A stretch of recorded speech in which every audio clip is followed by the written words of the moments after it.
Hey guys, welcome back to Tech Man. Today, let me show you how to get Megan in Dark War Survival. To unlock Megan in Dark War Survival, you'll first need to focus on upgrading your radio station, as this building directly determines which heroes are available in recruitment. The higher its level, the wider the hero pool becomes. And once Megan is included in the pool, she can appear in the gacha system.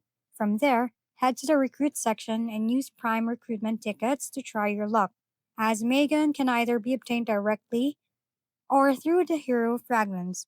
While the direct pull chance is low, you can also collect her fragments over time. And once you gather the required amount, you can recruit her that way instead. Additionally, certain events may reward legendary or universal fragments that can be converted toward unlocking Megan, so staying active and consistently upgrading your radio station greatly improves your chances of adding her to your roster. If we've been helpful, kindly give us a thumbs up and don't forget to hit the subscribe and bell button for more contents. For any questions and suggestions, comment down below.